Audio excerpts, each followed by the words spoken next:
students, now we will going to start to deliberate on new method of teaching, that is a cooperative method of learning and teaching। ਤਾਂ ਅੱਜ ਅਸੀਂ ਇਸ ਨੂੰ ਥੋੜਾ detail ਸਮਝਣ ਦੀ ਕੋਸ਼ਿਸ਼ ਕਰਾਂਗੇ ਕਿ ਇਹਦੀ ਬੈਕਗਰਾਉਂਡ ਕੀ ਹੈਗੀ ਹੈ ਔਰ ਕਿਵੇਂ ਇਹ ਐਮਰਜ ਹੋਇਆ ਔਰ ਇਸ ਦੇ ਕੀ ਬੈਨੀਫਿਟਸ ਨੇ ਔਰ ਕਿਹੜੇ ਜਿਹੜੇ ਹੈਗੇ ਮੇਨ ਪ੍ਰਿੰਸੀਪਲ ਤੇ ਉੱਪਰ ਬੇਸਡ ਹੈ। ਹਿਸਟੋਰੀਕਲੀ ਅਸੀਂ ਇਸ ਨੂੰ ਸਟੱਡੀ ਕਰਦੇ ਹਾਂ ਤਾਂ ਜੌਨ ਡੈਵੀ ਜਿਹੜੇ ਹੈਗੇ ਆ ਅਮਰੀਕਨ ਜਿਹੜੇ ਐਜੂਕੇਸ਼ਨਲ ਰਿਫਾਰਮਰ ਨੇ, ਉਹਨਾਂ ਨੇ ਇੰਟਰੋਡਿਊਸ ਕੀਤਾ ਕੋਆਪਰੇਟਿਵ ਲਰਨਿੰਗ ਸਟਰਕਚਰ ਇਨ 90s। ਤਾਂ ਉਸ ਤੋਂ ਬਾਅਦ ਕੋਆਪਰੇਟਿਵ ਲਰਨਿੰਗ ਜਿਹੜੀ ਹੈ ਇਸ ਦੇ ਵਿੱਚ ਅਮਰੀਕਨ ਸਕੂਲ ਦੇ ਵਿੱਚ ਇਹ ਕਿਹਾ ਗਿਆ ਕਿ ਸਟੂਡੈਂਟ ਜਿਹੜੀ ਕੰਪੀਟੀਸ਼ਨ ਹੈ ਉਸ ਨੂੰ ਥੋੜ੍ਹਾ ਰਿਡਿਊਸ ਕਰਕੇ ਸਟੂਡੈਂਟ 'ਤੇ ਜਿਹੜਾ ਸਾਈਕੋਲੋਜੀਕਲ ਬਰਡਨ ਹੈ ਜਾਂ ਜਿਹੜੀ ਉਹਨਾਂ 'ਤੇ ਇੱਕ ਪ੍ਰੈਸ਼ਰ ਹੈ ਆਫ ਪਰਫੋਰਮੈਂਸ, ਉਸ ਨੂੰ ਰਿਡਿਊਸ ਕਰਨ ਦੇ ਲਈ ਜਿਹੜਾ ਹੈ ਕੋਆਪਰੇਟਿਵ ਮੈਥਡ ਜਿਹੜੀ ਹੈ ਸਟ੍ਰੈਟਜੀ ਹੈ ਇਹ ਬੈਨੀਫਿਸ਼ਰੀ ਰਹੇਗੀ। ਜੇਮਜ਼ ਕੋਲਮੈਨ ਜਿਹੜਾ ਹੈ 1959 ਦੇ ਵਿੱਚ ਆਈਡੈਂਟੀਫਾਈ ਕਰਦੇ ਆ ਕਿ ਜਿਹੜਾ ਕੱਟ ਥਰੋਟ ਕੰਪੀਟੀਸ਼ਨ ਹੈ it is an negative component of existing education system. ਤਾਂ ਕਹਿੰਦੇ ਆ ਕਿ ਜੇਕਰ ਇਸ ਤੋਂ ਨਿਜਾਤ ਪਾਉਣੀ ਹੈ ਜਾਂ ਬੱਚਿਆਂ ਤੋਂ ਜਿਹੜਾ ਇਹ ਕੱਟ ਥਰੋਟ ਕੰਪੀਟੀਸ਼ਨ ਦਾ ਪ੍ਰੈਸ਼ਰ ਹੈ ਇਸ ਨੂੰ ਘੱਟ ਕਰਨਾ ਹੈ ਔਰ ਉਹਨਾਂ ਦੇ ਸਾਈਕੋਲੋਜੀਕਲ ਬਰਡਨ ਨੂੰ ਰਿਲੀਜ਼ ਕਰਨਾ ਹੈ, ਤਾਂ ਸਾਨੂੰ ਜਿਹੜਾ ਕਲਾਸਰੂਮ ਲਰਨਿੰਗ ਹੈ ਜਾਂ ਜਿਹੜੀ 4 ਵਾਲ ਦੇ ਵਿੱਚ ਜਿਹੜੀ ਲਰਨਿੰਗ ਹੈ ਉਸ ਨੂੰ ਅਸੀਂ ਕੋਆਪਰੇਟਿਵ ਜਾਂ ਟੀਮ ਲਰਨਿੰਗ ਦੇ ਵਿੱਚ ਚੇਂਜ ਕਰ ਦਈਏ। ਤਾਂ ਸਟੂਡੈਂਟ ਕੰਪੀਟੀਸ਼ਨ ਦੀ ਥਾਂ 'ਤੇ ਟੀਮ ਸਪਿਰਿਟ ਨਾਲ ਜੇਕਰ ਕੰਮ ਕਰਨ ਔਰ ਕੋਲੈਬੋਰੇਟਿਵ ਐਫਰਟਸ ਦੇ ਨਾਲ ਜੇ ਸਿੱਖਣ ਤਾਂ ਉਹ ਸ਼ਾਇਦ ਕੰਪੀਟੀਸ਼ਨ ਕੁਛ ਘਟੇਗਾ ਔਰ ਉਹਨਾਂ 'ਤੇ ਜਿਹੜਾ ਪ੍ਰੈਸ਼ਰ ਹੈ ਉਹ ਇੰਨਾ ਬਿਲਡ ਨਹੀਂ ਹੋਏਗਾ ਔਰ ਉਹ ਮਿਊਚੁਅਲ ਜਿਹੜਾ ਹੈ ਕੋਆਪਰੇਟਿਵ ਕੋਲੈਬੋਰੇਟਿਵ ਐਫਰਟਸ ਦੇ ਨਾਲ ਜਿਹੜਾ ਹੈ ਸ਼ੇਅਰਿੰਗ ਬੇਸਿਸ ਦੇ ਉੱਪਰ ਜਦੋਂ ਸਿੱਖਦੇ ਆ ਤਾਂ ਉਹ ਬੈਟਰ ਲਰਨਿੰਗ ਜਿਹੜੀ ਹੈ ਉਹ ਪੋਸੀਬਲ ਹੋਏਗੀ। ਇਸੇ ਦੇ ਉੱਪਰ ਹੀ ਕੋਲਮੈਨ ਔਰ ਰੋਬਰਟ ਸਲੈਵਨ ਜਿਹੜੇ ਹੈਗੇ ਆ ਉਹ 1994 ਦੇ ਵਿੱਚ 1994 ਦੇ ਵਿੱਚ ਇੱਕ ਰਿਸਰਚ ਕੰਡਕਟ ਕਰਦੇ ਆ ਜਿਸ ਦੇ ਵਿੱਚ ਉਹ ਜਾਂ ਡਿਫਰੈਂਟ ਟਾਈਪਸ ਜਾਂ ਪੋਸੀਬਿਲਿਟੀ ਆਫ ਜਿਹੜੀਆਂ different farms of cooperative learning ਨੇ ਉਹਨਾਂ ਨੂੰ ਐਕਸਪਲੋਰ ਕਰਨ ਦੀ ਕੋਸ਼ਿਸ਼ ਕਰਦੇ ਆ। ਅਤੇ ਉਹਦੇ ਵਿੱਚ ਹੀ ਉਹ ਸਭ ਤੋਂ ਬੈਸਟ ਜਿਹੜੀ ਟੈਕਨੀਕ ਦੇ ਤੌਰ 'ਤੇ ਉਹ ਕਹਿੰਦੇ ਆ team learning for student is a best technique of cooperative learning. ਤਾਂ ਇਸ ਤਰ੍ਹਾਂ ਨਾਲ ਇਸ ਦੀ ਐਮਰਜੈਂਸ ਜਿਹੜੀ ਹੈ ਹੁੰਦੀ ਹੈ ਔਰ ਕੋਲਮੈਨ ਜਿਹੜੇ ਹੈਗੇ ਆ ਔਰ ਸਲੇਵਨ ਜਿਹੜੇ ਨੇ ਉਹ ਆਈਡੈਂਟੀਫਾਈ ਕਰਦੇ ਆ ਕਿ ਐਕਚੁਅਲੀ 3 ਫੰਡਾਮੈਂਟਸ ਨੇ ਜਿਹੜੇ ਕੋਆਪਰੇਟਿਵ ਲਰਨਿੰਗ ਨੂੰ ਬੈਟਰ ਬਣਾਉਂਦੇ ਆ। ਪਹਿਲਾ ਹੈਗਾ ਕਿ ਸਟੂਡੈਂਟ ਜਿਹੜਾ ਹੈ ਉਸ ਨੂੰ ਅਸੀਂ ਟੀਮ ਦੇ ਵਿੱਚ ਰਿਵਾਰਡ ਕਰਦੇ ਹਾਂ। ਤਾਂ ਜਦੋਂ ਰਿਵਾਰਡ ਟੀਮ 'ਚ ਰੈਕੋਗਨੀਸ਼ਨ ਟੀਮ 'ਚ ਹੁੰਦੀ ਹੈ ਜਾਂ ਉਹਨਾਂ ਦਾ ਕ੍ਰਿਟਿਸਿਜ਼ਮ ਟੀਮ 'ਚ ਹੁੰਦਾ ਤਾਂ ਸਟੂਡੈਂਟ 'ਤੇ ਪਰਸਨਲ ਪ੍ਰੈਸ਼ਰ ਘਟਦਾ ਹੈ। ਪਰ ਜਦੋਂ ਅਸੀਂ ਸਟੂਡੈਂਟ ਨੂੰ ਗ੍ਰੇਡ ਕਰਦੇ ਹਾਂ ਤਾਂ ਗ੍ਰੇਡਿੰਗ ਅਸੀਂ ਇੰਡੀਵਿਜੂਅਲ ਕਰਦੇ ਹਾਂ। ਮੰਨ ਲਓ ਕਿਸੇ ਦੀ ਟੀਮ ਜਿਹੜੀ ਹੈ ਉਹ ਬੈਸਟ ਪਰਫਾਰਮਰ ਟੀਮ ਦੇ ਤੌਰ 'ਤੇ ਆਉਂਦੇ ਆ ਤਾਂ ਅਸੀਂ ਸਾਰੇ ਇੰਡੀਵਿਜੂਅਲ ਸਟੂਡੈਂਟਸ ਨੂੰ ਵੀ ਇਕੁਅਲ ਵੇਟੇਜ ਦਿੰਦੇ ਹਾਂ। ਪਰ ਜਦੋਂ ਕਿਉਂਕਿ ਉਹ ਰਿਸਪੋਂਸੀਬਿਲਿਟੀ ਜਿਹੜੀ ਹੈ ਆਨਸਰੇਬਿਲਿਟੀ ਉਹਨਾਂ ਦੀ ਜਿਹੜੀ ਹੈ ਉਹ ਟੀਮ ਦੇ ਰੂਪ ਫਾਰਮ 'ਚ ਹੈਗੀ ਹੈ ਤਾਂ ਸਟੂਡੈਂਟ 'ਤੇ ਪਰਸਨਲੀ ਇਹ ਜਿਹੜਾ ਪ੍ਰੈਸ਼ਰ ਹੈ ਘਟਦਾ, ਪਰ ਰਿਸਪੋਂਸੀਬਿਲਿਟੀ ਜ਼ਰੂਰ ਵੱਧਦੀ ਹੈ ਕਿਉਂਕਿ being member of the team they have to perform up to their best. ਤਾਂ ਇਹ ਇੱਕ ਕੰਪੋਨੈਂਟ ਦੀ ਗੱਲ ਉਹ ਕਰਦੇ ਆ। ਦੂਸਰੀ ਗੱਲ ਉਹ ਕਰਦੇ ਆ ਕਿ team success is not conditional based on individual performance. ਉਹ ਕਹਿੰਦੇ ਆ ਕਿ ਇਹ ਜ਼ਰੂਰੀ ਨਹੀਂ ਹੈ ਕਿ ਹਰ ਸਟੂਡੈਂਟ ਜਿਹੜਾ ਹੈ ਇੱਕ ਸਟੂਡੈਂਟ ਦੇ ਕਾਰਨ ਜਿਹੜਾ ਹੈ ਟੀਮ ਦੀ ਪਰਫਾਰਮੈਂਸ ਅਫੈਕਟ ਹੋਏਗੀ, ਕਿਉਂਕਿ ਇਟਸ ਅ ਮਿਊਚੁਅਲ ਟਾਸਕ। ਜੇ ਕੋਈ ਲੋ ਵੀ ਪਰਫਾਰਮ ਕਰ ਰਿਹਾ ਹੈ ਤਾਂ ਬਾਕੀ ਜਿਹੜੇ ਹੈਗੇ ਆ ਉਹ ਉਸ ਨੂੰ ਅਪ ਲੈ ਜਾਂਦੇ ਆ। ਤਾਂ ਜਿਹੜੀ ਟੀਮ ਹੈ ਉਹ ਮਿਊਚੁਅਲ ਐਫਰਟਸ ਦੇ ਕਾਰਨ ਰੈਕੋਗਨਾਈਜ਼ ਹੁੰਦੀ ਹੈ ਔਰ ਟੀਮ ਦੀ ਸਕਸੈਸ ਜਿਹੜੀ ਹੈ ਉਹ ਮਿਊਚੁਅਲੀ ਸ਼ੇਅਰ ਕੀਤੀ ਜਾਂਦੀ ਹੈ ਔਰ ਮਿਊਚੁਅਲੀ ਹੀ ਰੈਕੋਗਨਾਈਜ਼ ਕੀਤੀ ਜਾਂਦੀ ਹੈ। ਤਾਂ ਸਟੂਡੈਂਟ ਦੇ ਉੱਪਰ ਕੋਈ ਸਲੋ ਲਰਨਰ ਹੈ, ਕੋਈ ਸਟੂਡੈਂਟ ਹੈ ਉਹਦੀ ਪਰਫਾਰਮੈਂਸ ਕਿਤੇ ਫਾਲ ਕਰਦੀ ਹੈ ਤਾਂ ਉਹ ਟੀਮ ਦੇ ਗੋਲ ਨੂੰ ਜਿਹੜਾ ਅਫੈਕਟ ਨਹੀਂ ਕਰਦੀ। ਤਾਂ ਇਸ ਦੇ ਨਾਲ ਕੀ ਹੁੰਦਾ ਕਿ ਪੂਰੀ ਟੀਮ ਜਿਹੜੀ ਹੈ ਉਹ ਆਪਣਾ ਲਰਨਿੰਗ ਗੋਲ ਅਟੇਨ ਕਰਨ ਦੇ ਵਿੱਚ ਸਕਸੈਸਫੁਲ ਹੋ ਜਾਂਦੀ ਹੈ ਕਿਉਂਕਿ ਦੂਸਰੇ ਐਫਰਟਸ ਨੂੰ ਜਿਹੜਾ ਹੈ ਸ਼ੇਅਰ ਕਰ ਲੈਂਦੇ ਆ। ਥਰਡ ਜਿਹੜਾ ਕੰਪੋਨੈਂਟ ਉਹ ਲੈ ਕੇ ਆਉਂਦੇ ਆ ਕਿ all student are expected to improve based on their on previous performance. ਜਦੋਂ ਟੀਮ 'ਚ ਪਰਫਾਰਮ ਕਰਦੇ ਆ ਤਾਂ ਹਰ ਵਾਰ ਜਦੋਂ ਟਾਸਕ ਲੈਂਦੇ ਆ ਤਾਂ ਉਹ ਪਿਛਲੇ ਟਾਸਕ ਨਾਲੋਂ ਆਪਣੇ ਟਾਰਗੇਟ ਆਪਣੇ ਆਪ ਹੀ ਬੈਟਰ ਕਰਨ ਦੀ ਕੋਸ਼ਿਸ਼ ਕਰਦੇ ਆ। ਤਾਂ ਟੀਮ ਆਪਣੀ ਸੈਲਫ ਪਰਫਾਰਮੈਂਸ ਨੂੰ ਅਪ ਲੈ ਕੇ ਜਾਣ ਦੀ ਕੋਸ਼ਿਸ਼ ਕਰਦੀ ਹੈ। ਤਾਂ ਇਹਦਾ ਮਤਲਬ ਹੈ ਕਿ ਉਹਨਾਂ ਦਾ ਕੰਪੀਟੀਸ਼ਨ ਸੈਲਫ ਨਾਲ ਹੈ, ਆਪਣੀ ਪਰਫਾਰਮੈਂਸ ਨੂੰ ਇੰਪਰੂਵ ਕਰਨ ਨਾਲ ਹੈ। ਤੇ ਉਹ ਜਿਹੜਾ ਚੈਲੰਜ ਹੈ ਇਹ ਬੈਸਟ ਚੈਲੰਜ ਹੈ ਕਿ ਤੁਸੀਂ ਸੈਲਫ ਨੂੰ ਇੰਪਰੂਵ ਕਰੋ ਇੰਸਟੈਡ ਕਿ ਤੁਸੀਂ ਦੂਸਰੇ ਨਾਲ ਕੰਪੀਟ ਕਰੋ। ਤਾਂ ਉਹ ਕਹਿੰਦੇ ਇੱਕ ਨਵੀਂ ਇੱਕ ਸਟ੍ਰੈਟਜੀ ਹੈ, ਇੱਕ ਨਵਾਂ ਵੇ ਹੈ ਜਿਸ ਨਾਲ ਅਸੀਂ ਬੱਚਿਆਂ 'ਚ ਕੰਪੀਟੀਟਿਵ ਸਕਿੱਲ ਤਾਂ ਰੱਖਦੇ ਹਾਂ, ਪਰ their consideration and their concentration shifted from other to self। ਤਾਂ ਆਪਣੇ ਬਾਰੇ 'ਚ ਆਪਣੀਆਂ ਕਮੀਆਂ 'ਚ ਜਿਹੜਾ ਹੈ ਇੰਪਰੂਵਮੈਂਟ ਲਿਆ ਕੇ ਬੈਟਰ ਕਰਨ ਦੀ ਕੋਸ਼ਿਸ਼ ਕਰਦੇ ਆ, ਤਾਂ ਇਹਦੇ ਨਾਲ ਉਹਨਾਂ ਦੀ ਸੈਲਫ ਪਰਫੋਰਮੈਂਸ ਜਿਹੜੀ ਹੈ ਉਹ ਬੈਟਰ ਹੁੰਦੀ ਹੈ। ਤੇ ਜਦੋਂ ਅਸੀਂ ਇਸ ਦੇ ਮੀਨਿੰਗ ਦੀ ਗੱਲ ਕਰਾਂਗੇ ਤਾਂ ਇਹਦੇ ਵਿੱਚ ਅਸੀਂ ਦੇਖਦੇ ਹਾਂ ਕਿ cooperative learning is an organised and structured way of teaching to use small groups to enhance the students learning and interdependence।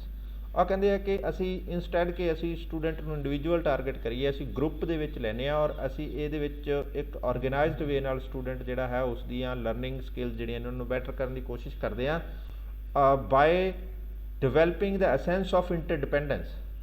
ਉਹਨਾਂ ਦੇ ਵਿੱਚ ਇਹ ਫੀਲਿੰਗ ਲੈ ਕੇ ਆਉਂਦੇ ਆ ਕਿ ਅਸੀਂ ਮਤਲਬ ਸਮਾਜ ਦੇ ਵਿੱਚ ਰਹਿਣਾ ਹੈ ਤਾਂ ਸਾਨੂੰ ਦੂਸਰਿਆਂ 'ਤੇ ਡਿਪੈਂਡ ਕਰਨਾ ਹੁੰਦਾ। ਸਿਮਿਲਰ ਹੀ ਲਰਨਿੰਗ ਵਾਸਤੇ ਵੀ ਸਾਨੂੰ ਦੂਸਰਿਆਂ 'ਤੇ ਡਿਪੈਂਡ ਕਰਨਾ ਹੁੰਦਾ। ਤਾਂ ਉਹ ਜਿਹੜੀ ਸੈਲਫ ਇੰਟਰਡਿਪੈਂਡੈਂਸ ਹੈ ਉਹ ਇੱਕ ਟੀਮ ਬਿਲਡਿੰਗ ਦਾ ਕੰਮ ਕਰਦੀ ਹੈ। Or where the student are of mixed level of ability are arranged into the group and rewarded according to the group success rather than the success of an individual member. ਹੁਣ ਜਦੋਂ ਅਸੀਂ group ਦੀ ਗੱਲ ਕਰਦੇ ਹਾਂ ਤਾਂ ਜਦੋਂ cooperative learning ਹੈ ਇਹਦੇ ਵਿੱਚ ਟੀਮ ਬਿਲਡ ਕੀਤੀ ਜਾਂਦੀ ਹੈ, ਤਾਂ ਅਸੀਂ ਇਹ ਨਹੀਂ ਕਰਦੇ ਕਿ ਸਾਰੇ ਇੰਟੈਲੀਜੈਂਟ ਜਾਂ ਗਿਫਟਡ ਸਟੂਡੈਂਟ ਇੱਕ ਗਰੁੱਪ 'ਚ ਲੈ ਜਾਈਏ, ਨਾ ਹੀ ਇਸ ਤਰ੍ਹਾਂ ਹੁੰਦਾ ਕਿ ਸਾਰੇ ਸਲੋ ਲਰਨਰ ਇੱਕ ਗਰੁੱਪ 'ਚ ਲੈ ਕੇ ਆਈਏ।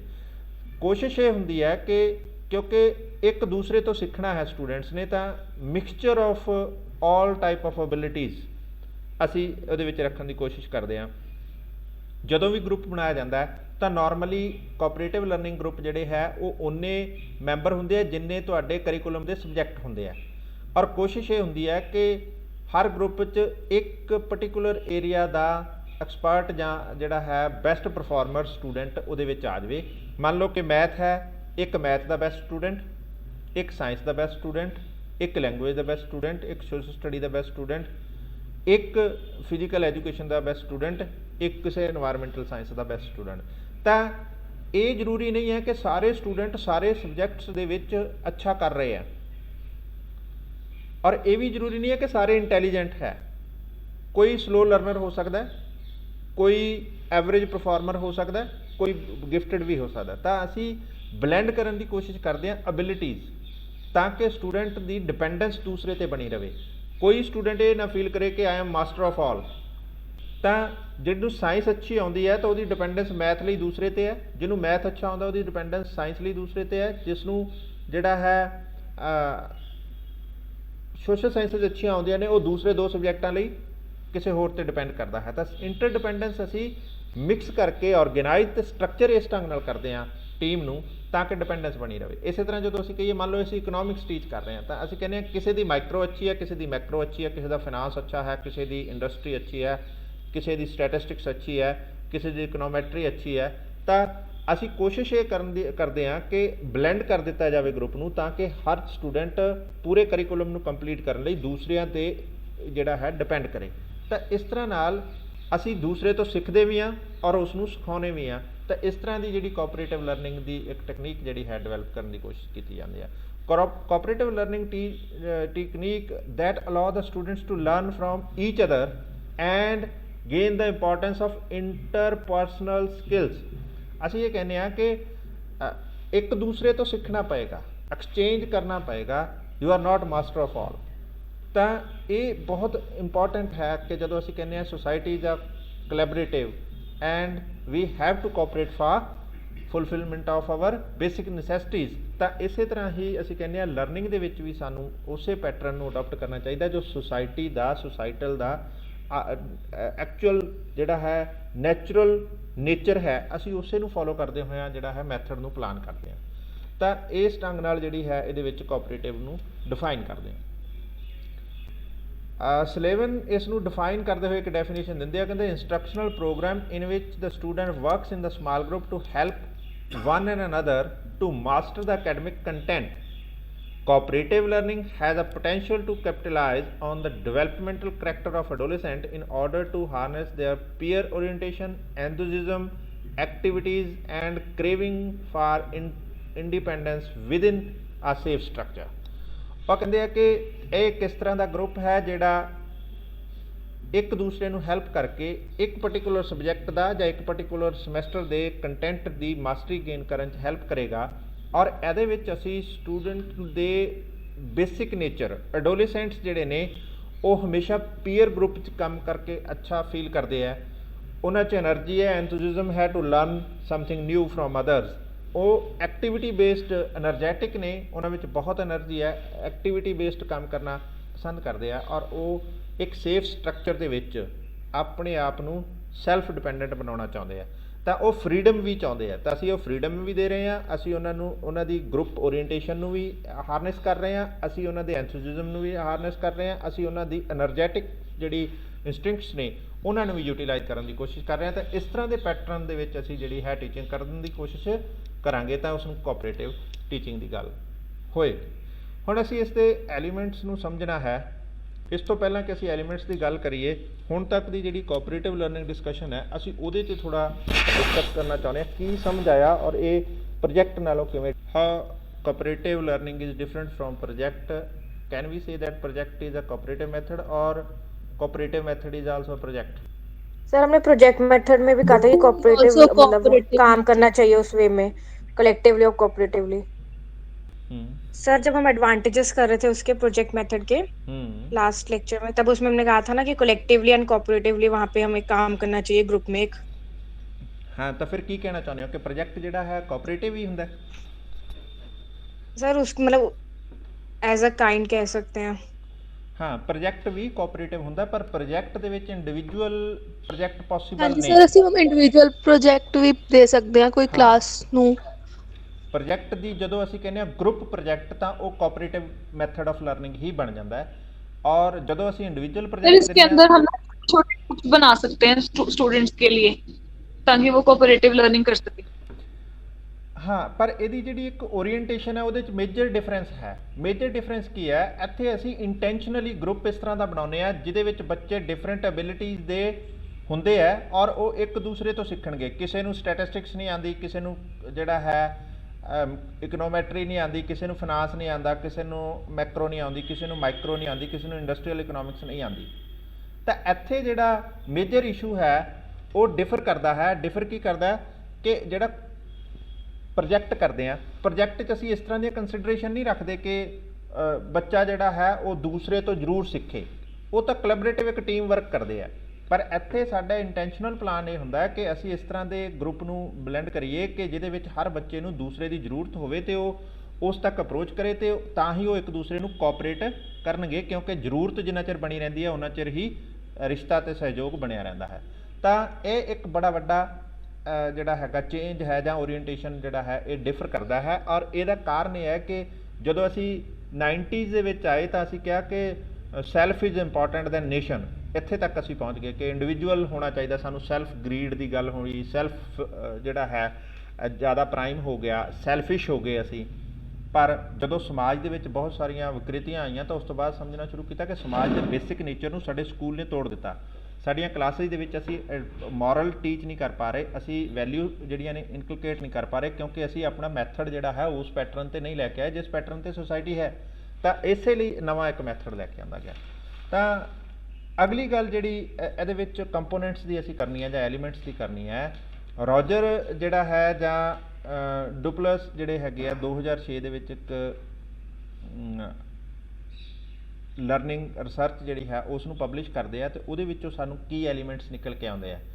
ਉਹਦੇ ਵਿੱਚ ਪਹਿਲਾ ਐਲੀਮੈਂਟ ਇਹ ਹੈ ਕਿ ਟੀਚਰ ਇਜ਼ ਅ ਸੁਪਰਵਾਈਜ਼ਰ। ਕਹਿੰਦੇ ਆ ਕਿ ਟੀਚਰ ਹਮੇਸ਼ਾ ਜਿਹੜਾ ਹੈ ਮੈਂਟਰ ਦੇ ਤੌਰ 'ਤੇ ਅਵੇਲੇਬਲ ਰਹੇਗਾ, ਗਰੁੱਪ ਦੀ ਐਕਟੀਵਿਟੀ ਨੂੰ ਮੋਨੀਟਰ ਤਾਂ ਕਰੇਗਾ ਪਰ ਉਹ ਕਦੇ ਸਟੂਡੈਂਟ ਦੇ ਵਿੱਚ ਜਿਹੜਾ ਹੈ ਇੰਟਰਫੀਅਰ ਨਹੀਂ ਕਰੇਗਾ। ਉਹਦਾ ਟਾਸਕ ਜਿਹੜਾ ਹੈ ਟੀਚਰ ਦਾ ਉਹ ਅਵੇਲੇਬਲ ਰਹੇਗਾ to answer the question and to guide the discussions. ਜਦੋਂ ਉਹਨਾਂ ਨੂੰ ਹੈਲਪ ਦੀ ਜ਼ਰੂਰਤ ਹੋਏਗੀ at that time the teacher will lend his hand as a helper. ਪਰ ਉਹ ਮੋਨੀਟਰ ਨਹੀਂ ਕਰਨ ਵਾਲਾ, ਉਹ ਕੰਟਰੋਲ ਨਹੀਂ ਕਰਨ ਵਾਲਾ, ਉਹ ਲਰਨਿੰਗ ਦੇ ਵਿੱਚ ਇੰਟਰਫੀਅਰ ਨਹੀਂ ਕਰਨ ਵਾਲਾ। ਅਗਲੀ ਗੱਲ ਹੈ ਕਿ ਸੈਕੰਡ ਐਲੀਮੈਂਟ ਜਿਹੜਾ ਬਹੁਤ ਮੇਜਰ ਇੰਪੋਰਟੈਂਟ ਹੈ ਉਹ ਹੈ ਹੀਟਰੋਜੀਨੀਅਸ ਗਰੁੱਪ ਹੈ। ਹੀਟਰੋਜੀਨੀਅਸ mean the nature of the group is diverse on the basis of their ability and socio-economic background। ਇਹ ਜ਼ਰੂਰੀ ਸਮਝਣ ਦੀ ਕੋਸ਼ਿਸ਼ ਕਰਨੀ ਪਏਗੀ ਕਿ ਸਮਾਜ ਦੇ ਵਿੱਚ ਦੋ ਤਰ੍ਹਾਂ ਦੀਆਂ ਜਿਹੜੀਆਂ ਵੱਡੇ ਕ੍ਰਾਈਸਿਸ ਨੇ। ਇੱਕ ਕ੍ਰਾਈਸਿਸ ਹੈ ਕਿ ਅਸੀਂ ਇੱਕ ਦੂਸਰੇ ਨੂੰ ਕੋਆਪਰੇਟ ਜਿਹੜਾ ਹੈ ਟੋਲਰੇਟ ਨਹੀਂ ਕਰ ਰਹੇ, ਸਾਡਾ ਸਮਾਜ ਵਾਇਲੈਂਟ ਹੁੰਦਾ ਜਾ ਰਿਹਾ, ਕ੍ਰਿਮੀਨਲ ਹੁੰਦਾ ਜਾ ਰਿਹਾ, ਕਿਉਂਕਿ ਅਸੀਂ ਦੂਸਰੇ ਦੇ ਥਾਟ ਨੂੰ, ਦੂਸਰੇ ਦੀ ਐਥਨਿਕ ਆਇਡੈਂਟੀਟੀ ਨੂੰ, ਦੂਸਰੇ ਦੇ ਫਿਲੋਸਫੀਕਲ ਫੇਥ ਨੂੰ, ਦੂਸਰੇ ਦੇ ਬਲੀਵ ਇਨ ਗੋਡ ਨੂੰ ਅਸੀਂ ਰੈਕੋਗਨਾਈਜ਼ ਨਹੀਂ ਕਰਨਾ ਚਾਹੁੰਦੇ, ਜਾਂ ਅਸੀਂ ਉਸ ਸਾਡਾ ਉਦੋਂ ਹੀ ਸਰਵਾਈਵ ਕਰੇਗਾ ਜਾਂ ਬੈਟਰ ਡਿਵੈਲਪ ਹੋਏਗਾ ਜਦੋਂ ਅਸੀਂ ਜਿਹੜਾ ਹੈ ਹਾਰਮਨੀ ਲੈ ਕੇ ਆਈਏ। ਤਾਂ ਹਾਰਮਨੀ ਲੈ ਕੇ ਆਉਣ ਦੇ ਲਈ ਸਾਨੂੰ ਬੱਚਿਆਂ ਨੂੰ ਇੰਟਰਮਿੰਗਲ ਕਰਨਾ ਪਏਗਾ।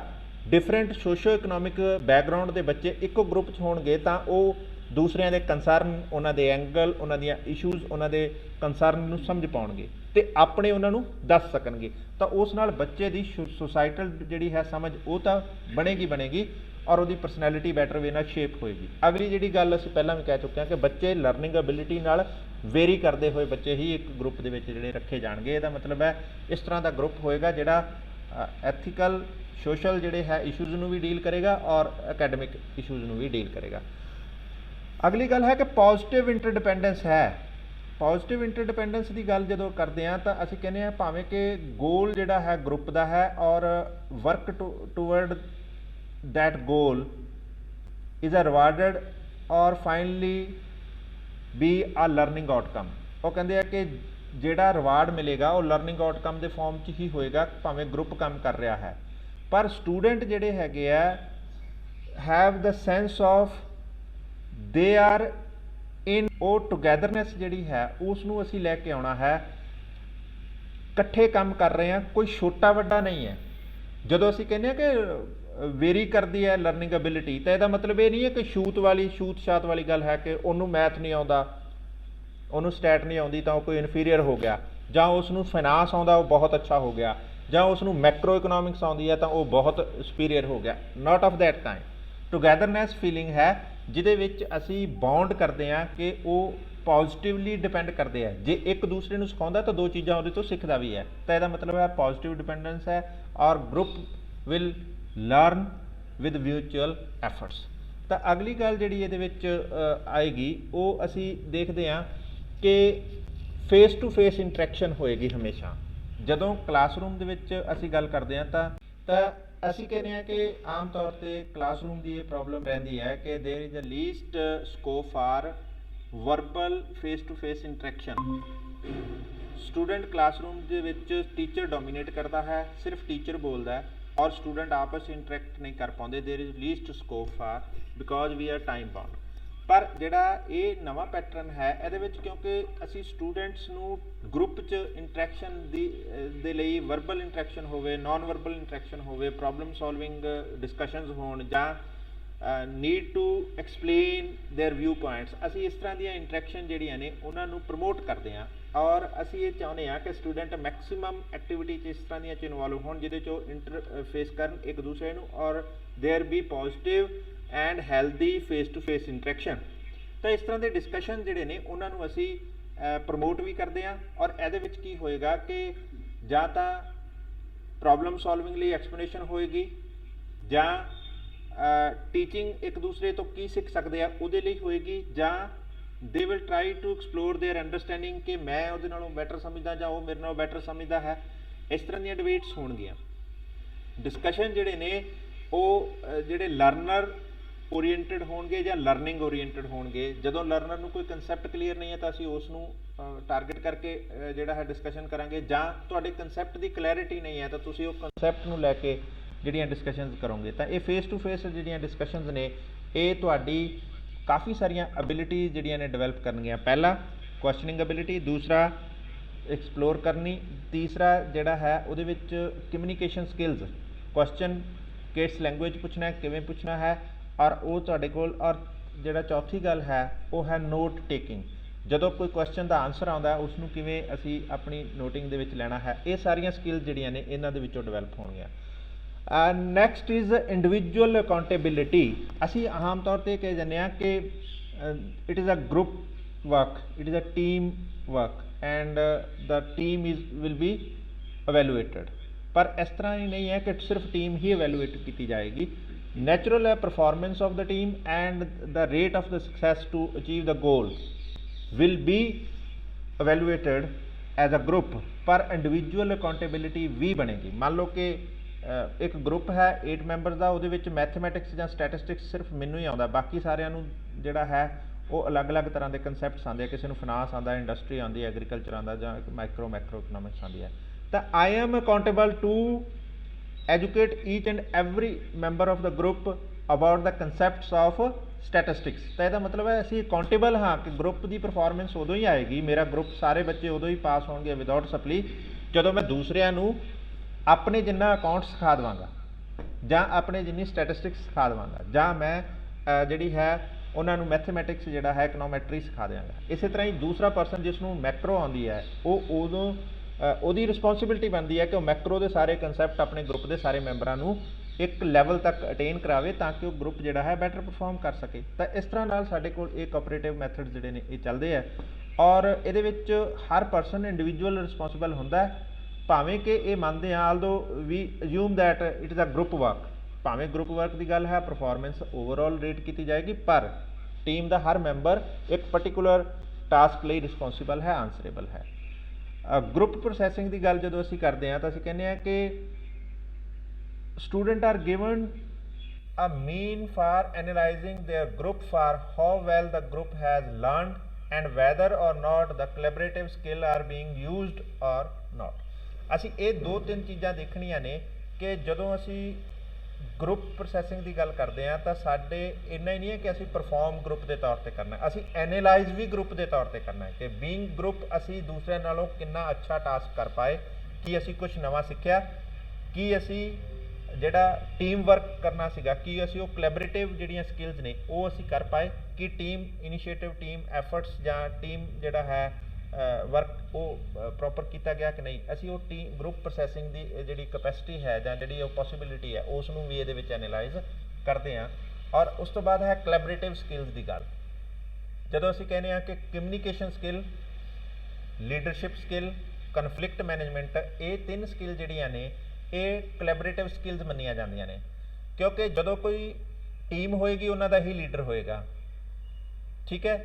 ਔਰ ਅਸੀਂ ਕਿਹਾ ਹਰ ਗਰੁੱਪ ਮੈਂਬਰ ਆਪਣੇ ਏਰੀਆ 'ਚ ਐਕਸਪਰਟ ਹੋਏਗਾ, ਤਾਂ ਹੀ ਅਸੀਂ ਬਲੈਂਡਿੰਗ ਇਸ ਤਰ੍ਹਾਂ ਦੀ ਐਬਿਲਿਟੀ ਨਾਲ ਕਰਦੇ ਹਾਂ ਕਿ ਇੱਕ ਕੰਟੈਂਟ ਏਰੀਆ ਦੀ ਸਟਰੈਂਥ ਹੈ ਉਸ ਪਰਸਨ ਕੋਲ, ਤਾਂ ਉਹ ਉਸ ਟਾਈਮ 'ਤੇ ਲੀਡ ਕਰੇਗਾ ਜਦੋਂ ਉਹ ਪਰਟੀਕੂਲਰ ਕੰਸਰਨਡ ਕੰਟੈਂਟ ਨਾਲ ਰਿਲੇਟਡ ਕੋਈ ਟਾਸਕ ਦਿੱਤਾ ਜਾਏਗਾ, ਔਰ ਉਹ ਲੀਡਰਸ਼ਿਪ ਸਕਿੱਲ ਹੋਏਗੀ, ਔਰ ਉਹ ਕਿਸ ਤਰ੍ਹਾਂ ਲੀਡ ਕਰੇਗਾ, ਕਿਸ ਤਰ੍ਹਾਂ ਐਗਜ਼ੀਕਿਊਟ ਕਰੇਗਾ, ਕਿਸ ਤਰ੍ਹਾਂ ਲਰਨਿੰਗ ਨੂੰ ਪੋਸੀਬਲ ਬਣਾਏਗਾ, ਇਹ ਉਸ ਦੀ ਲੀਡਰਸ਼ਿਪ ਸਕਿੱਲ 'ਤੇ ਡਿਪੈਂਡ ਕਰੇਗਾ। ਦੂਸਰਾ ਹੈ ਜਦੋਂ ਇੰਟਰਫੇਸ ਇੰਟਰੈਕਸ਼ਨਸ ਹੁੰਦੀਆਂ ਨੇ, ਅਸੀਂ ਪਹਿਲਾਂ ਕਿਹਾ ਕੁਐਸਚਨਿੰਗ ਸਕਿੱਲ ਔਰ ਆਨਸਰਿੰਗ ਸਕਿੱਲ ਡਿਵੈਲਪ ਹੋਏਗੀ, ਔਰ ਵਰਬਲ ਕਮਿਊਨੀਕੇਸ਼ਨ ਜਿਹੜੀ ਹੈ ਉਹ ਬੈਟਰ ਹੋਏਗੀ। ਫਿਰ ਜਦੋਂ ਗਰੁੱਪ ਕੰਮ ਕਰੇਗਾ ਤਾਂ ਕਨਫਲਿਕਟ ਤਾਂ ਹੋਏਗਾ ਹੀ ਹੋਏਗਾ, ਨੈਚੁਰਲ ਹੈ, ਕਨਫਲਿਕਟ ਤੋਂ ਬਿਨਾਂ ਪੋਸੀਬਿਲਿਟੀ ਨਹੀਂ ਹੈ। ਉਹਦੇ 2 ਕਾਰਨ ਨੇ ਕਨਫਲਿਕਟ ਦੇ ਹੋਣ ਦੇ, ਇੱਕ ਤਾਂ ਇਹ ਹੈ ਕਿ ਸਾਈਕੋਲੋਜੀਕਲ ਜਿਹੜਾ ਕੰਸਰਨ ਹੈ ਉਹ ਬਣੇ ਰਹਿਣਗੇ, ਈਗੋ ਵੀ ਰਹੇਗੀ, ਠੀਕ ਹੈ, ਔਰ ਜਿਹੜੇ ਕਰੈਕਟਰ ਦਾ ਕਨਫਲਿਕਟ ਹੈ ਉਹ ਵੀ ਰਹੇਗਾ। ਕੋਈ ਪਰਸਨ ਹੈ ਜਿਹੜਾ ਬੜਾ ਆਪਣੇ ਵੱਲੋਂ ਇਨੀਸ਼ੀਏਟਿਵ ਲੈਣ ਵਾਲਾ, ਹਾਰਡ ਵਰਕਰ, ਡੈਡੀਕੇਟਡ, ਡਿਵੋਟਡ ਹੈ, ਜਿਹਨੂੰ ਕੰਮ ਦੀ ਆਦਤ ਹੈ। ਕੋਈ ਪਰਸਨ ਮੇਰੇ ਵਰਗਾ ਵੀ ਹੋਏਗਾ ਜਿਹੜਾ ਕੰਮ ਚੋਰ ਹੈ, ਵਰਕ ਸ਼ਰਿੰਕਰ ਹੈ, ਉਹ ਚਾਹੇਗਾ ਕਿ ਜਿੰਨਾ ਮੈਂ ਲਿੰਗਰ ਔਨ ਕਰ ਸਕਾਂ ਤੇ ਮੇਰੇ ਤੋਂ ਬਰਡਨ ਘੱਟ ਸਕੇ। ਤਾਂ ਜਦੋਂ ਕੋਈ ਪਰਫਾਰਮ ਨਹੀਂ ਕਰੇਗਾ ਤੇ ਜੇ ਕੋਈ ਪਰਫਾਰਮ ਕਰਨ ਵਾਲਾ ਹੈ ਉਹਨਾਂ 'ਚ ਕਨਫਲਿਕਟ ਹੋਏਗਾ, ਸੋਸ਼ੋ ਇਕਨੋਮਿਕ ਸਟਰਕਚਰ ਦਾ ਵੀ ਕਨਫਲਿਕਟ ਆਏਗਾ। ਤਾਂ ਅਸੀਂ ਇਹ ਕਨਫਲਿਕਟ ਮੈਨੇਜਮੈਂਟ ਜਿਹੜੀ ਹੈ ਇਹ ਵੀ ਸਿਖਾਉਂਦੇ ਹਾਂ। ਤਾਂ ਜਦੋਂ ਅੱਜ ਅਸੀਂ ਕਹਿੰਦੇ ਹਾਂ ਕਿ ਸਾਡੇ ਜਿਹੜਾ ਯੂਥ ਹੈ ਉਹ ਵਾਇਲੈਂਟ ਹੁੰਦਾ ਜਾ ਰਿਹਾ। ਵਾਇਲੈਂਟ ਕਿਉਂ ਹੁੰਦਾ ਜਾ ਰਿਹਾ ਕਿ ਸਾਡਾ ਘਰ ਜਿਹੜਾ ਹੈ ਉਹ ਵੀ ਆਈਸੋਲੇਟ ਹੋ ਗਿਆ, ਹਰ ਪਰਸਨ ਨੂੰ ਆਪਣਾ ਕਮਰਾ ਮਿਲ ਗਿਆ। ਘਰ 'ਚ 4 ਮੈਂਬਰ ਨੇ, 4 ਕਮਰੇ ਨੇ, ਬੇਟਾ ਅਲੱਗ ਰਹਿ ਰਿਹਾ, ਬੇਟੀ ਅਲੱਗ ਰਹਿ ਰਹੀ ਹੈ, ਮਦਰ ਫਾਦਰ ਅਲੱਗ ਰਹਿ ਰਿਹਾ, ਗ੍ਰੈਂਡ ਪੇਰੈਂਟਸ ਅਲੱਗ ਕਮਰੇ 'ਚ ਰਹਿ ਰਹੇ ਆ। ਤਾਂ ਚਾਰ ਤਰ੍ਹਾਂ ਦੇ ਲੋਕ 4 ਅਲੱਗ-ਅਲੱਗ ਸੈਪਰੇਟ ਏਰੀਆ 'ਚ ਰਹਿ ਰਹੇ ਆ। ਤਾਂ ਦੇ don't have habit of sharing, ਉਹ ਕੋਈ ਸ਼ੇਅਰ ਨਹੀਂ ਕਰ ਰਹੇ। ਜਦੋਂ ਸ਼ੇਅਰ ਨਹੀਂ ਕਰ ਰਹੇ ਤਾਂ ਉਹ ਆਪਣੇ ਆਪ 'ਚ ਇੱਕ ਕਿੰਗਡਮ 'ਚ ਰਹਿ ਰਹੇ ਆ, and they are arrogant, they don't have habit of sharing and they don't have habit of tolerating the thoughts of others and even the freedom of others। ਤਾਂ ਜਦੋਂ ਗਰੁੱਪ 'ਚ ਕੰਮ ਕਰਦੇ ਆ ਉਹ ਕਨਫਲਿਕਟ ਫੇਰ ਆਉਂਦੇ ਆ। ਤਾਂ ਜੇ ਅਸੀਂ ਕੋਲੈਬੋਰੇਟਿਵ ਲਰਨਿੰਗ ਦੇ ਵਿੱਚ ਜਾ ਕੇ ਜਾਈਏ ਤਾਂ ਬੱਚੇ ਨੂੰ ਅਸੀਂ ਉਹ ਸਾਰਾ ਕੁਝ ਸਿਖਾ ਸਕਦੇ ਹਾਂ ਜਿਹਦੇ ਵਿੱਚ ਉਹਨੂੰ ਪਤਾ ਹੈ ਕਿ ਪੋਜ਼ਿਟਿਵ ਇੰਟਰਡਿਪੈਂਡੈਂਸ ਬਣਾ ਕੇ ਰੱਖਣੀ ਪਏਗੀ, ਮੈਨੂੰ ਦੂਸਰਿਆਂ ਤੱਕ ਕੰਮ ਪਏਗਾ, I have to cooperate and I have to participate and collaborate. ਤਾਂ ਉਹ ਜਦੋਂ ਇਸ ਤਰ੍ਹਾਂ ਦੀਆਂ ਸਕਿੱਲਸ ਡਿਵੈਲਪ ਹੋਣਗੀਆਂ, ਕੋਲੈਬੋਰੇਟਿਵ ਸਕਿੱਲ, ਤਾਂ ਇਹ ਸਿੱਖ ਸਕਣਗੇ। ਔਰ ਅਸੀਂ ਸਬਜੈਕਟ ਮੈਟਰ ਨੂੰ ਹੀ ਨਹੀਂ ਸਿਖਾਉਂਦੇ, ਅਸੀਂ ਇੰਟਰਪਰਸਨਲ ਸਕਿੱਲਸ ਵੀ ਸਿਖਾਉਂਦੇ ਹਾਂ ਜਿਹੜੀਆਂ ਸੁਸਾਇਟਲ ਸਰਵਾਈਵਲ ਦੇ ਲਈ ਜ਼ਰੂਰੀ ਨੇ ਜਾਂ ਬੈਸਟ ਹੈਲਦੀ ਸੁਸਾਇਟੀ ਡਿਵੈਲਪ ਕਰਨ ਦੇ ਲਈ ਜ਼ਰੂਰੀ ਨੇ। ਉਹ ਸਕਿੱਲਸ ਨੂੰ ਟਾਰਗੇਟ ਕਰਕੇ ਅਸੀਂ ਇੱਕ ਕੋਲੈਬੋਰੇਟਿਵ ਮੈਥਡ ਦੀ ਜਾਂ ਕੋਆਪਰੇਟਿਵ ਮੈਥਡ ਦੀ ਜੰਪਸ਼ਨ ਲੈ ਕੇ ਆਉਂਦੇ ਹਾਂ। ਅਗਲੀ ਗੱਲ ਇਹਦੇ ਵਿੱਚ ਸੋਸ਼ਲ ਸਕਿੱਲਸ ਦੀ ਹੈ। ਸੋਸ਼ਲ ਸਕਿੱਲ ਦੇ ਵਿੱਚ ਅਸੀਂ ਕਹਿੰਦੇ ਹਾਂ ਕਿ ਜਿਹਨੂੰ ਅਸੀਂ ਕਹਿੰਦੇ ਹਾਂ ਸੋਸ਼ਲ ਐਟੀਕੇਟਸ, ਅਸੀਂ ਇਹ ਵੀ ਇਸਟੈਬਲਿਸ਼ ਕਰਨਾ ਹੈ। ਟੀਚਰ ਦੀ ਨੀਡ ਹੈ ਕਿ ਸਟੂਡੈਂਟ ਜਿਹੜੇ ਨੇ are respectable and they have manner to speak and they utilise their time wisely. ਤਾਂ ਅੱਜ ਸਾਡੇ ਸਮਾਜ ਦੇ ਵਿੱਚ ਜਿਹੜੀਆਂ ਮੇਜਰ ਸਮੱਸਿਆਵਾਂ ਨੇ ਉਹ ਇਹ ਹੈ ਕਿ ਐਰੋਗੈਂਸ ਸਟੂਡੈਂਟ ਹੈ, ਉਹ ਬਹੁਤ ਗ੍ਰੇਸਫੁਲ ਬਿਹੇਵੀਅਰ ਨਾਲ ਨਹੀਂ ਹੈ, ਉਹ ਜਿਹੜਾ ਸਪੋਕਨ ਹੈ ਉਸ ਦੇ ਵਿੱਚ ਜਿਹੜੀ ਇੱਕ ਰਿਗਾਰਡ, ਇੱਕ ਗ੍ਰੇਸ, ਇੱਕ ਡੈਪਥ ਹੋਣੀ ਚਾਹੀਦੀ, ਉਹ ਉਹਦੇ ਵਿੱਚ ਨਹੀਂ ਦਿਖਦੀ ਹੈ। ਅਗਲੀ ਗੱਲ ਜਿਹੜੀ ਹੈ ਕਿ they are wasting there time on social media, ਹੈ ਨਾ। ਬਹੁਤ ਸਾਰੀਆਂ ਐਪਸ ਆ ਗਈਆਂ ਔਰ ਬੜਾ ਕੁਛ ਇਸ ਤਰ੍ਹਾਂ ਦਾ ਹੋ ਗਿਆ ਔਰ ਉਹ ਇੰਨੇ ਆਈਸੋਲੇਟ ਹੋ ਗਏ ਆ ਕਿ ਉਹਨਾਂ ਨੇ ਗਰਾਊਂਡ ਜਾਣਾ ਛੱਡ ਦਿੱਤਾ, ਉਹਨਾਂ ਨੇ ਕੋਆਪਰੇਟਿਵ ਕੋਲੈਬੋਰੇਟਿਵ ਟਾਸਕ ਦੇ ਵਿੱਚ ਪਾਰਟਿਸਿਪੇਟ, ਕਮਿਊਨਿਟੀ ਟਾਸਕ ਦੇ ਵਿੱਚ ਪਾਰਟਿਸਿਪੇਟ ਕਰਨਾ ਛੱਡ ਦਿੱਤਾ। They are busy on there gadgets, ਉਹ ਆਪਣੇ ਗੈਜਟਸ 'ਤੇ ਬਿਜ਼ੀ ਨੇ। ਔਰ ਇਸ ਟਾਈਮ ਦੇ ਉੱਪਰ ਸਾਨੂੰ ਜ਼ਰੂਰੀ ਹੈ ਕਿ ਬੱਚੇ ਨੂੰ ਸੋਸ਼ਲ ਸਕਿੱਲਸ ਸਿਖਾਉਣ ਦੇ ਲਈ ਇਸ ਤਰ੍ਹਾਂ ਦੇ ਕੋਲੈਬੋਰੇਟਿਵ ਟਾਸਕ ਦਿੱਤੇ ਜਾਣ ਜਿਹਦੇ ਵਿੱਚ ਉਹ ਆਪਣੇ ਗੈਜਟਸ ਤੋਂ ਬਾਹਰ ਨਿਕਲ ਕੇ ਰੀਅਲ ਵਰਲਡ ਦੇ ਵਿੱਚ ਜਿਹੜਾ ਹੈ ਕੁਝ ਟਾਈਮ ਸਪੈਂਡ ਕਰਨ ਔਰ ਜਿਸ ਨਾਲ ਉਹਨਾਂ ਵਿੱਚ ਸੋਸ਼ਲ ਸਕਿੱਲ ਡਿਵੈਲਪ ਹੋਣ।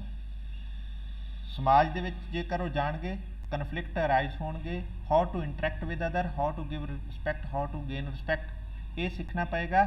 ਔਰ ਉਹ ਆਪਣੇ ਟਾਈਮ ਨੂੰ ਬੈਸਟ ਯੂਟੀਲਾਈਜ਼ ਕਿਵੇਂ ਕਰ ਸਕਦੇ ਆ ਜਦੋਂ ਉਹ ਆਪਣਾ ਲਈਅਰ ਟਾਈਮ ਆਪਣੀ ਹੈਲਥ ਬਿਲਡਿੰਗ ਲਈ, ਆਪਣੀ ਐਕਸਰਸਾਈਜ਼ ਲਈ ਜਾਂ ਆਪਣੇ ਕਿਸੇ ਇਸ ਤਰ੍ਹਾਂ ਦੇ ਟਾਸਕ ਲਈ ਜਿਹਦੇ ਵਿੱਚ ਸਕਿੱਲ ਡਿਵੈਲਪ ਹੁੰਦੀ ਹੋਵੇ, ਉਹ ਸਕਿੱਲ ਡਿਵੈਲਪ ਕਰ ਸਕਦੇ ਆ। ਮੰਨ ਲਓ ਕੋਈ ਬੱਚਾ ਹੈਗਾ, ਉਹ ਆਪਣਾ ਜ਼ਿਆਦਾ ਟਾਈਮ ਇੱਕ ਪਰਟੀਕੂਲਰ ਗੇਮ ਨੂੰ ਡਿਵੋਟ ਕਰ ਦਿੰਦਾ ਹੈ ਜਾਂ ਇੱਕ ਪਰਟੀਕੂਲਰ ਡਾਂਸ ਨੂੰ ਜਾਂ ਮਿਊਜ਼ਿਕ ਹੌਬੀ ਨੂੰ ਡਿਵੈਲਪ ਕਰਨ 'ਤੇ ਲਗਾ ਦਿੰਦਾ ਜਾਂ ਕਿਸੇ ਆਰਟ ਦੀ ਹੌਬੀ ਨੂੰ ਡਿਵੈਲਪ ਕਰਨ 'ਤੇ ਲਗਾ ਦਿੰਦਾ and that will pay in the future. ਜਦੋਂ ਉਹ ਪਰਸਨ ਉਸ ਦਾ ਐਕਸਪਰਟ ਹੋ ਕੇ ਆਪਣਾ ਫੀਲਡ ਉਸ ਨੂੰ ਬਣਾ ਲੇਗਾ, ਮੰਨ ਲਓ ਕੋਈ ਅੱਛਾ ਫੁੱਟਬਾਲਰ ਬਣ ਜਾਂਦਾ, ਕੋਈ ਅੱਛਾ ਮਤਲਬ ਐਥਲੀਟ ਬਣ ਜਾਂਦਾ, ਕੋਈ ਅੱਛਾ ਕ੍ਰਿਕਟਰ ਬਣ ਜਾਂਦਾ, ਕੋਈ ਅੱਛਾ ਡਾਂਸਰ ਬਣ ਜਾਂਦਾ, ਕੋਈ ਮਿਊਜ਼ੀਸ਼ੀਅਨ ਅੱਛਾ ਬਣ ਜਾਂਦਾ, ਕੋਈ ਸਿੰਗਰ ਅੱਛਾ ਬਣ ਜਾਂਦਾ, ਕੋਈ ਪੋਇਟ ਅੱਛਾ ਬਣ ਜਾਂਦਾ, ਕੋਈ ਪੇਂਟਰ ਅੱਛਾ ਬਣ ਜਾਂਦਾ, ਕੋਈ ਸਕਲਪਚਰ ਅੱਛਾ ਬਣ ਜਾਂਦਾ। ਤਾਂ ਇਹਦਾ ਮਤਲਬ ਹੈ ਉਹ ਯੂਟੀਲਾਈਜ਼ ਕਰ ਰਹੇ ਹੈ, ਤਾਂ ਫਿਰ ਉਹ ਅੱਗੋਂ ਉਹਨਾਂ ਦੇ ਲਈ ਉਹ ਪੇ ਕਰੇਗਾ ਔਰ ਉਹ ਸਮਾਜ ਲਈ ਕਿਸੇ ਤਰ੍ਹਾਂ ਦਾ ਵੇਸਟੇਜ ਨਹੀਂ ਹੋਣਗੇ। Majority of youth in the present scenario is a totally wastage. ਸਾਡੇ ਕੋਲ ਅਸੀਂ ਜਦੋਂ ਕਹਿੰਦੇ ਹਾਂ ਨਾ ਡਿਵੀਡੈਂਟ ਹੈ ਕਿ ਸਭ ਤੋਂ ਯੂਥ ਪਾਪੂਲੇਸ਼ਨ ਹੈ, majority of population is unskilled, ਕੋਈ ਡਿਵੀਡੈਂਟ ਨਹੀਂ ਹੈ। It is going to become a liability for India. ਸਾਡੀ ਪਾਪੂਲੇਸ਼ਨ ਲਾਇਬਿਲਿਟੀ ਬਣਦੀ ਜਾ ਰਹੀ ਹੈ, ਸਾਡੇ ਮੋਢਿਆਂ 'ਤੇ ਬਰਡਨ ਹੈ। ਸਾਡੇ ਪੇਰੈਂਟਸ ਉਹਨਾਂ ਨੂੰ ਨਾ ਖਵਾਉਣ ਤਾਂ ਉਹ ਕੁਝ ਕਮਾਉਣ ਜੋਗੇ ਨਹੀਂ ਹੈ, ਇਸੇ ਕਾਰਨ ਉਹ ਡਰਗੀ ਹੋ ਗਏ ਹੈ, ਇਸੇ ਕਾਰਨ ਉਹ ਵਾਇਲੈਂਟ ਹੋ ਗਿਆ, ਇਸੇ ਕਾਰਨ ਉਹ ਸਮਗਲਿੰਗ ਹੋਰ ਬਹੁਤ ਸਾਰੀਆਂ ਇਲਵਿਲ ਦੇ ਵਿੱਚ ਜਿਹੜੇ ਹੈ ਫਾਲ ਕਰ ਗਏ। ਤਾਂ ਅਗਲੀ ਗੱਲ ਅਸੀਂ ਕਰਾਂਗੇ ਉਹ ਹੈ ਫੁੱਲ ਪਾਰਟਿਸਿਪੇਸ਼ਨ। ਅਸੀਂ ਕਹਿੰਦੇ ਹਾਂ ਜਦੋਂ ਗਰੁੱਪ ਵਰਕ ਕਰਦੇ ਹਾਂ ਤਾਂ ਨੈਚੁਰਲ ਹੈ, ਅਸੀਂ ਜਦੋਂ ਕਹਿੰਦੇ ਹਾਂ ਕਿ ਇੰਟਰਪਰਸਨਲ ਡਿਪੈਂਡੈਂਸ ਹੈ, ਉਹਦੇ ਵਿੱਚ ਪੋਜ਼ਿਟਿਵ ਕੰਸਰਨ ਨੇ ਔਰ ਮੈਂਬਰ ਜਿਹੜਾ ਹੈ ਉਸ ਦਾ ਵਰਥ ਹੈ ਔਰ ਉਹ ਹਰ ਜਗ੍ਹਾ ਦੇ ਉੱਪਰ ਪਾਰਟਿਸਿਪੇਟ ਕਰਦਾ ਹੈ। ਉਹ ਪਲਾਨਿੰਗ 'ਚ ਪਾਰਟਿਸਿਪੇਟ ਕਰਦਾ ਹੈ, ਉਹ ਐਗਜ਼ੀਕਿਊਸ਼ਨ 'ਚ ਪਾਰਟਿਸਿਪੇਟ ਕਰਦਾ ਹੈ ਔਰ ਉਹ ਡਿਸੀਜਨ ਮੇਕਿੰਗ 'ਚ ਪਾਰਟਿਸਿਪੇਟ ਕਰਦਾ ਹੈ ਔਰ ਇਹ ਪਾਰਟਿਸਿਪੇਸ਼ਨ ਹਰ ਲੈਵਲ ਦੇ ਉੱਪਰ ਇੰਸ਼ੋਰ ਕਰਦੇ ਹਾਂ। ਫਿਰ ਅਸੀਂ ਗੱਲ ਕਰਦੇ ਹਾਂ ਟਰਸਟ। ਜਦੋਂ ਗਰੁੱਪ ਜਿਹੜਾ ਹੈ ਮੈਂਬਰ ਉਹ ਇੱਕ ਦੂਸਰੇ ਨਾਲ ਕੰਮ ਕਰਦੇ ਆ ਤਾਂ there is a possibility that they will be able to develop trust on their team. ਇੱਕ ਦੂਸਰੇ ਤੇ ਤੁਸੀਂ ਦੇਖਿਆ ਹੋਵੇਗਾ ਕ੍ਰਿਕਟ ਦੀ ਟੀਮ ਕਦੋਂ ਜਿੱਤਦੀ ਹੈ, ਜਦੋਂ ਪੂਰੀ ਟੀਮ ਕੋਲੈਬੋਰੇਟਿਵ ਐਫਰਟ ਕਰਦੀ ਹੈ। ਜਦੋਂ ਪਿੱਚ ਦੇ ਉੱਪਰ ਦੋ ਬੈਟਸਮੈਨ ਹੁੰਦੇ ਆ, ਕਦੋਂ ਬੈਸਟ ਪਰਫਾਰਮ ਕਰਦੇ ਆ, ਜਦੋਂ ਉਹਨਾਂ ਨੂੰ ਟਰਸਟ ਹੈ ਕਿ ਜੇ ਮੈਂ ਰਨ ਦੀ ਕਾਲ ਦੇਵਾਂਗਾ ਤਾਂ ਉਹ ਪਰਸਨ ਰਨ ਕਰੇਗਾ। ਜੇਕਰ ਉਹਨਾਂ 'ਚ ਮਿਸਅੰਡਰਸਟੈਂਡਿੰਗ ਹੋ ਜਾਵੇ, ਟਰਸਟ ਬਿਲਡ ਨਾ ਹੋਵੇ ਜਾਂ ਟਰਸਟ ਬ੍ਰੇਕ ਹੋ ਜਾਵੇ ਤਾਂ ਉਸੇ ਟਾਈਮ ਉਹਨਾਂ ਵਿੱਚੋਂ ਇੱਕ ਆਊਟ ਹੋ ਜਾਏਗਾ। ਤਾਂ ਸਿਮਿਲਰ ਇੱਥੇ ਹੋਣ ਵਾਲਾ ਹੈ ਕਿ ਜਦੋਂ ਅਸੀਂ ਟੀਮ 'ਚ ਕੰਮ ਕਰਾਂਗੇ ਟਰਸਟ ਬਿਲਡਿੰਗ ਹੋਏਗੀ ਔਰ ਟਰਸਟ ਬਿਲਡਿੰਗ ਹਮੇਸ਼ਾ ਪੇ ਕਰੇਗੀ।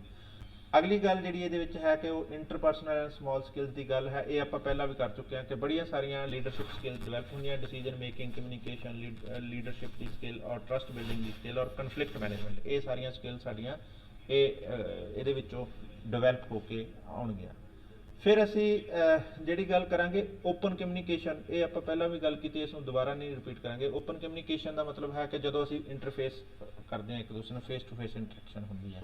ਫਿਰ ਹੈ ਕਿ ਸੋਸ਼ਲ ਬੈਲੈਂਸ ਵੀ ਆਏਗਾ। ਸੋਸ਼ਲ ਬੈਲੈਂਸ ਦਾ ਮਤਲਬ ਹੈ ਕਿ ਜਦੋਂ 100% ਵੀਕਰ ਸੈਕਸ਼ਨ ਜਾਂ ਅਲੱਗ-ਅਲੱਗ ਐਥਨਿਕ ਆਇਡੈਂਟੀਟੀ ਵਾਲੇ ਲੋਕ ਆਪਸ 'ਚ ਕੰਮ ਕਰਨਗੇ ਤਾਂ ਨੈਚੁਰਲ ਹੈ ਇੱਕ ਬੈਲੈਂਸ ਬਣੇਗਾ ਸਮਾਜ ਦੇ ਵਿੱਚ, ਐਰੋਗੈਂਸ ਥੋੜ੍ਹੀ ਘਟੇਗੀ।